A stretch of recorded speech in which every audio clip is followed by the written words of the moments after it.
अस्सलाम वालेकुम। इस लेक्चर के अंदर हम पढ़ेंगे valence bond theory. What is valence bond theory? सबसे पहले इसकी हिस्ट्री को देखते हैं। इस थ्योरी को पुट फॉरवर्ड करने वाला एक साइंटिस्ट था, that was following. What is AIIMS and objective of this theory? इसके एम्स क्या है, इसका ऑब्जेक्टिव क्या है, ये क्यों दी गई? तो इसको एक्सप्लेन करने के लिए मैं कॉम्प्लेक्स लेता हूं, that is whole 6 hour plus 3। इसको मैं लेकर चाहता हूं कि इसके एम्स एंड ऑब्जेक्टिव एक्सप्लेन कर दूं। जैसे कोबाल्ट का एटॉमिक नंबर क्या होता है? 27। Outer electronic configuration 4s2 3d7 4p0। ये हमारे पास है। तो ये हमारे पास हो जाएगी, दैट इज 2 इलेक्ट्रॉन, ये 4s में आ गया आउटर इलेक्ट्रॉन। तो पहले सिंगली ऑक्यूपाई करो, फिर डबल 7 इलेक्ट्रॉन पूरे हो गए। 4p तो कोई है ही नहीं ना, तो ऐसे। अच्छा, क्योंकि यहाँ पर कोबाल्ट किस ऑक्सीडेशन स्टेट में? +3 में। इसमें +3 में। इसके एम जो ऑब्जेक्टिव थोड़े आसान हो जाएंगे इसको समझने के बाद। किस स्टेट में? +3 में। तो ये 2 इलेक्ट्रॉन यहाँ से जाएंगे, एक यहाँ से जाएगा। ये वाला वेकेंट हो गया, 3 4 5। ये वाला क्या हो गया? वेकेंट हो गया। तो ये वाले 2 सीधर आए, ये वाले 2 सीधर आए, ये एक, ये एक। तो यहाँ से एक गया, 2 यहाँ से गया, ये प्लस ऑक्सीडेशन स्टेट में आ गया। 4p अपनी जगह पर वैसे ही है। अच्छा अच्छा, देखो वैलेंस बॉन्ड थ्योरी के एक रूल है, आज ही पढ़ाऊंगा मैं, कि under the influence of strong ligand, कि जो अनपेयर इलेक्ट्रॉन है, अगर स्ट्रॉन्ग लिगेंड आएगा तो ये इलेक्ट्रॉन पेयर हो जाएंगे। क्या हो जाएंगे? पेयर हो जाएंगे। पेयर हो जाएंगे, पेयर हो जाएंगे तो वेकेंट ऑर्बिटल कुछ बच जाएंगे जो बॉन्डिंग में हिस्सा लेंगे, हाइब्रिडाइजेशन में। अच्छा, तो कोबाल्ट जब +3 स्टेट में है तो इलेक्ट्रॉनिक कॉन्फ़िगरेशन आपके सामने ये है। अच्छा, अब इसके what is the AIIMS and objective? इसके एम्स क्या? तो पहला एम्स, इसके 3 एम्स थे। इलेक्ट्रॉनिक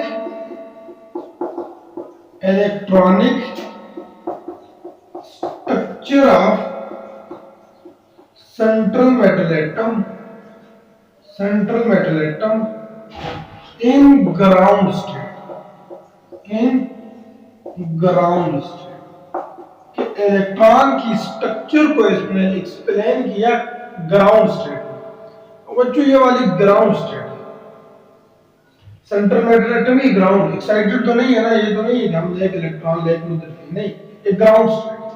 तो पहले इलेक्ट्रॉन की स्ट्रक्चर को एक्सप्लेन किया ग्राउंड स्टेट में, सारी की सारी हमारे पास ग्राउंड स्टेट। अच्छा, दूसरा इसका क्या था? Type of bonding in complexes. Type of bonding in complexes, type of bonding in complexes, ये दूसरा। जैसे मेरे पास कितने वेकेंट ऑर्बिटल बच गए? 1 2 3 4 5 6 बचे मेरे पास 6। 1 2 3 4 5 6, ये मेरे पास 6 बचे। अब देखो अमोनिया आएगा तो यहां से कोऑर्डिनेट कोवेलेंट बॉन्ड के थ्रू जुड़ जाए। यहां से कौन सी बॉन्ड के थ्रू जुड़ेगा बच्चों? कोऑर्डिनेट कोवेलेंट बॉन्ड के थ्रू यहां से वेकेंट ऑर्बिटल को फिल कर। तो दूसरी बात है type of bonding in complexes. तो कौन सी बॉन्डिंग है हमारे पास? Coordinate covalent bond.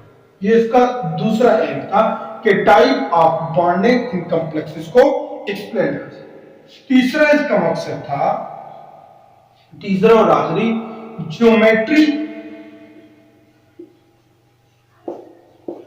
Geometry and magnetic properties of complexes, कि ज्योमेट्री और मैग्नेटिक प्रॉपर्टी कॉम्प्लेक्सेस की बताई जाए।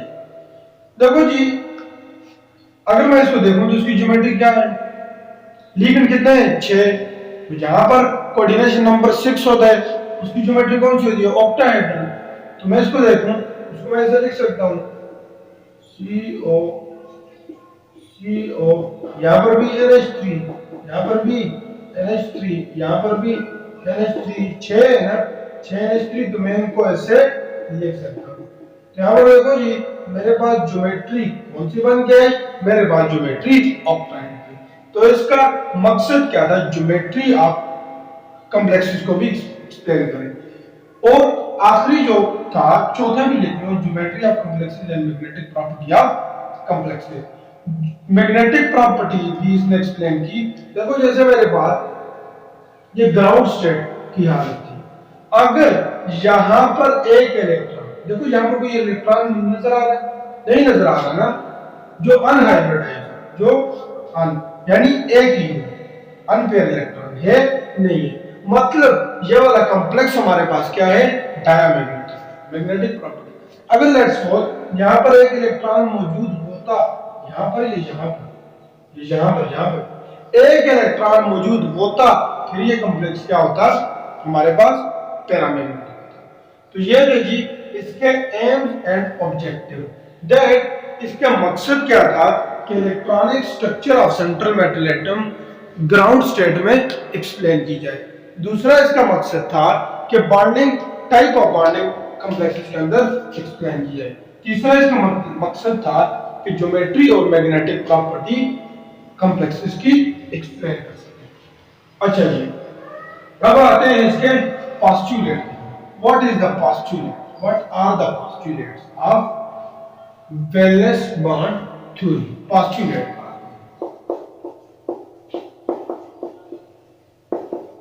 पोस्टुलेट में हमारे पास सबसे पहला पोस्टुलेट कि किसी भी कॉम्प्लेक्स के अंदर, ये कॉम्प्लेक्स है ना, किसी भी कॉम्प्लेक्स के अंदर जो सेंट्रल मेटल एटम होते हैं वो अपने आप को ऐसा बनाएगा कि उसके पास वैकेंट ऑर्बिटल बच जाएगी, उसके पास वैकेंट ऑर्बिटल बच जाएगी। पहला रूल है कि सेंट्रल मेटल एटम कॉम्प्लेक्सेस के अंदर अपने आप को ऐसा बनाएगा कि उसके पास वैकेंट ऑर्बिटल बच जाएंगे।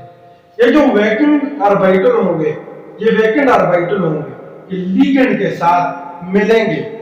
जितने वैकेंट ऑर्बिटल है उतने ही क्या मिलेंगे, लिगेंड मिलेंगे।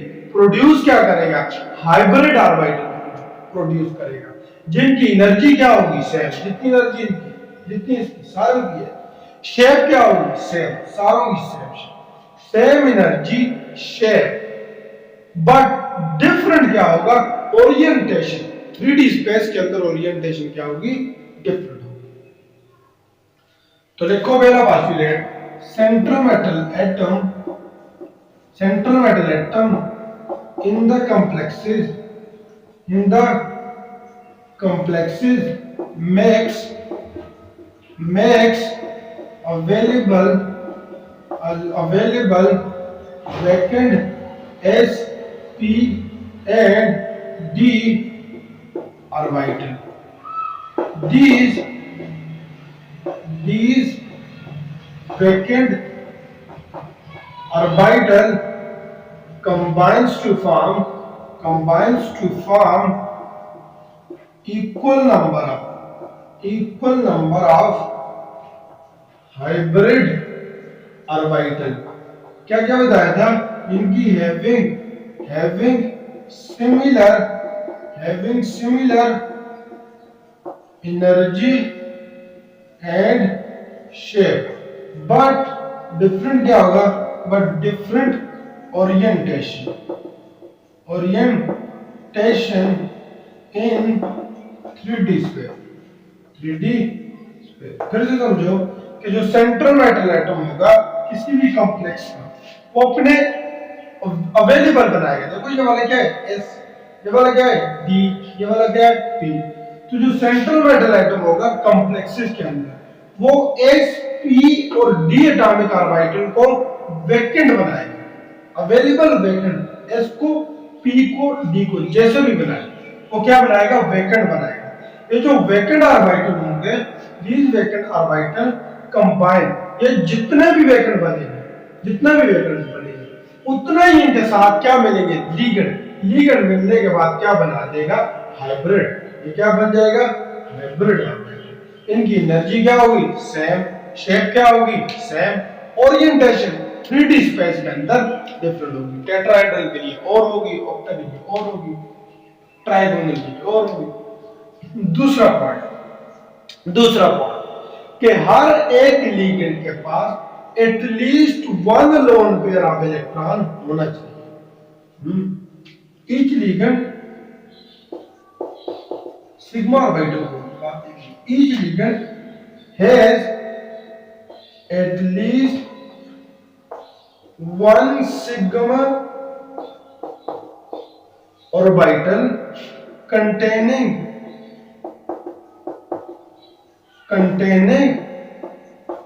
lone pair of electron, कि हर एक लिगेंड के पास कम से कम एक सिग्मा ऑर्बिटल होना चाहिए जिसके पास लोन पेयर ऑफ इलेक्ट्रॉन होना चाहिए। ईच लिगेंड है एटलीस्ट, जैसे ये वाला इसके पास दो इलेक्ट्रॉन है ना, यानी दो क्या बोलते हैं सिग्मा ऑर्बिटल। तो ये क्या करेगा, ईच लिगेंड है एटलीस्ट वन सिग्मा ऑर्बिटल जिसके पास लोन पेयर होगा, उस ऑर्बिटल में क्या होगा, लोन पेयर ऑफ इलेक्ट्रॉन होगा।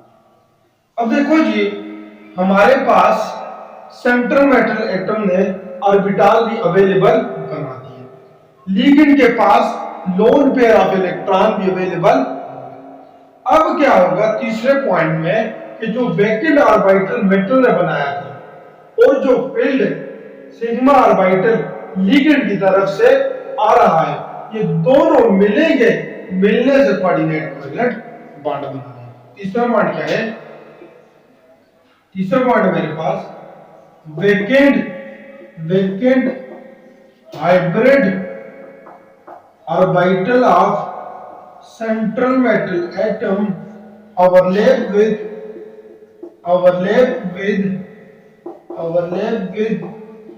field sigma bonding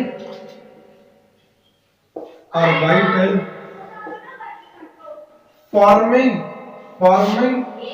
metal ligand bond, इस बॉन्ड को क्या बोलेंगे, this bond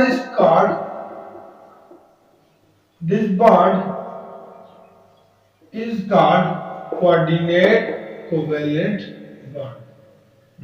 क्या, ये जो देखो वैकेंट ऑर्बिटल था ना बेटा, vacant orbital filled orbital of ligand मिलने से कौन सा बना बॉन्ड, मिलने से कौन सा बना, लिगेंड देगा,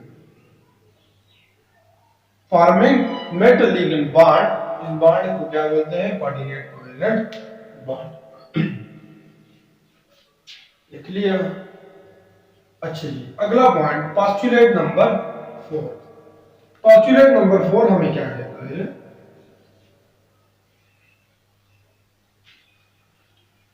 postulate number 4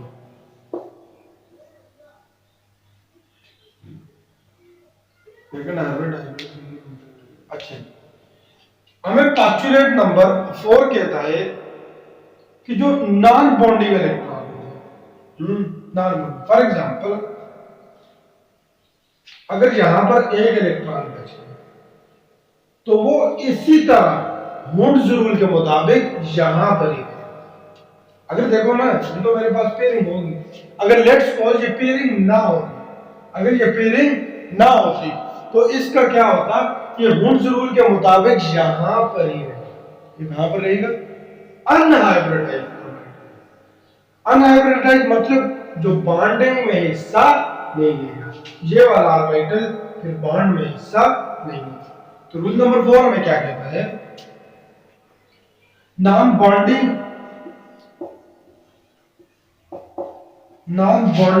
electron of central metal atom is arranged according to Hund's rule,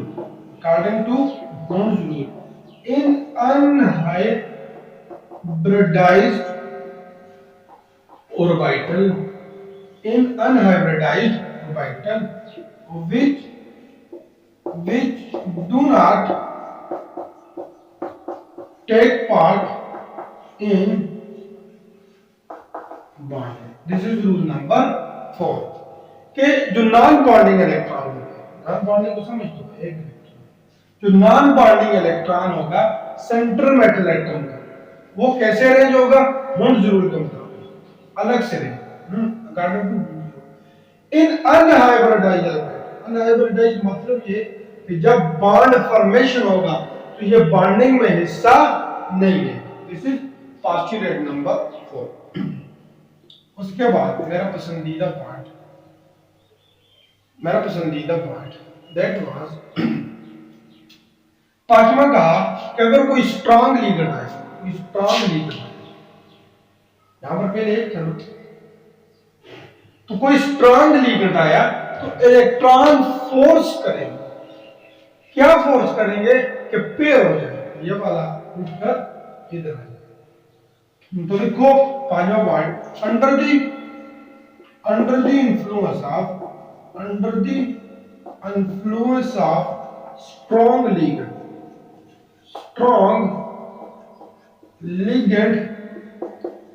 the electron can be forced to pair against the Hund's rule of maximum multiplicity कि अगर हमारे पास कोई स्ट्रांग लिगेंड आएगा, हुंड्स रूल कहते हैं कि singly हाँ Hund's rule कहते हैं ना, जैसे ये था ये वाला केस, किस में से लिया हुंड्स रूल ये, लेकिन डीपीटी कहती है जब हमारे पास स्ट्रांग लिगेंड आएगा तो ये इलेक्ट्रॉन क्या हो जाएंगे? पेयर अप हो जाएंगे। क्या हो जाएंगे? पेयर अप हो जाएंगे अगेंस्ट हुंड्स रूल के जैसे एक है वो कहते हैं स्ट्रांग लिगेंड आएगा तो ये पेयर अप हो जाएगा। Now comes towards postulate number 6। अच्छा बच्चों देखो, अगर मेरे पास ये स्ट्रॉन्ग लिगेंड है, ये जो जब strong ligand central metal atom को अप्रोच करेगा तो कुछ ऑर्बिटल वैकेंट रह जाएंगे। देखो ये यहां से यहां गए, ये ऑर्बिटल वैकेंट रह गए, तो ये वाले हाइब्रिडाइजेशन में इन्वॉल्व हो जाएंगे। अगर लेट्स सपोज आपका वीक आ रहा है, लिगेंड क्या रहा है? वीक आ रहा है, तो फिर वो इनको पेयर नहीं कर सकेंगे। जब इनको पेयर नहीं कर सकेंगे तो इस केस में आउटर डी ऑर्बिटल, इसके बाद मैं रिपीट में वही बताऊंगा, इनर और outer D orbital of central metal atom involve होगा हाइब्रिडाइजेशन। अगला पॉइंट क्या है? either n-1d, इसको बोलते हैं inner D orbital, either n-1d और nd outer orbital may be used for hybridization किसके साथ? with ns and np hybrid, with ns and वो बच्चों n-1 इनर डी ऑर्बिटल भी हिस्सा लेगा, आउटर डी ऑर्बिटल भी हिस्सा लेगा हाइब्रिडाइजेशन। किसके साथ? ns और np हाइब्रिड ऑर्बिटल। ये बाद में बताऊंगा कि ns और np से कुछ ऐसी सिचुएशन बनेगी, इसके बाद बनेगी। अच्छा, now last rule that was 7th rule कि किसी भी कॉम्प्लेक्स की मैग्नेटिक प्रॉपर्टीज को कैसे डिटरमाइन किया जाए।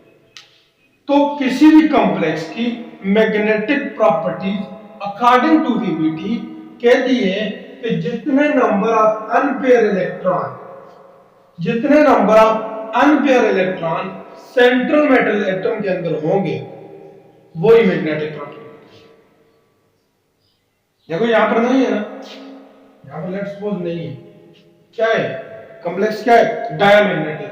यहाँ पर एक है कॉम्प्लेक्स, क्या है पैरा, यहाँ पर एक है पैरा, एक है पैरा। तो सातवां पॉइंट मेरे पास क्या है कि magnetic property of magnetic property of complex is explained on the basis of number of unpaired electron in magnetic property of complex is explained on the basis of number of unpaired electron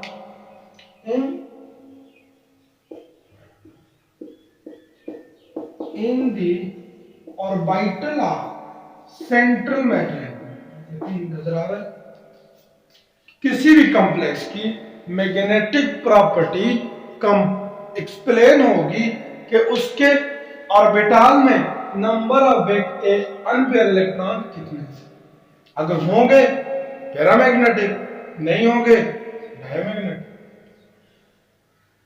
तो ये तो जी हमारे पास VPT की history, उसके AIIMS और उसके postulate. इंशाल्लाह इसके अगले वीडियो में इसकी एप्लीकेशन लेकर स्टार्ट करेंगे, उसको थोड़ा और एक्सप्लेन करने की कोशिश करेंगे। तो thank you for watching. Allah Hafiz.